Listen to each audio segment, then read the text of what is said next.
Just 30 miles behind the front line, the village of Vignacourt became an important base for Allied soldiers throughout World War I. It was used as a logistics centre as well as a place for R&R, before and after the inhumanity of battle. Louis and Antoinette Tuillier sold farm machinery from their courtyard in the village. They also owned a glass plate camera, rare at the beginning of the 20th century. Louis taught Antoinette how to use the camera, and during the war they set up an impromptu photographic studio in the courtyard.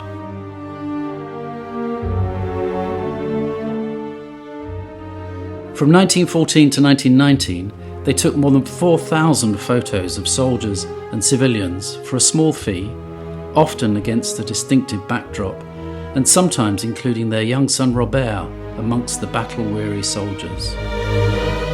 The Tuilliers would print an image of the photo onto a postcard to be sent around the world to the families of troops.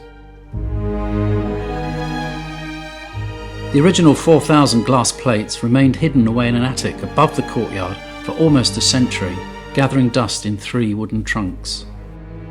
This important link to the Great War could have been lost if it hadn't been for Australian journalist Ross Coulthard and Peter Burness, a historian from the Australian War Memorial, hunting them down in 2010 with help from villagers.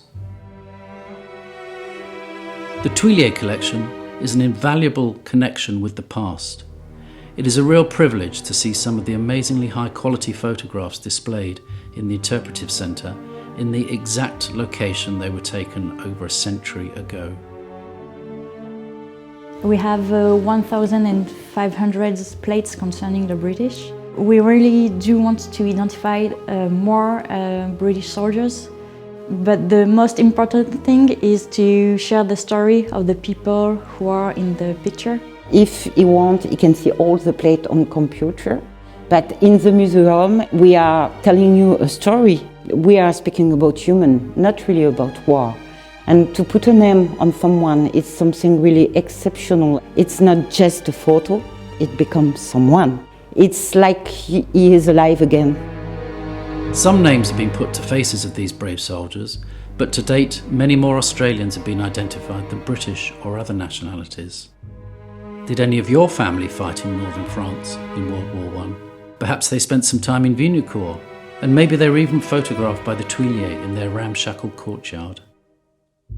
No matter, with or without a family connection, visit the Vignacourt 1418 Museum for a glimpse of this emotional episode in history that was so nearly lost forever.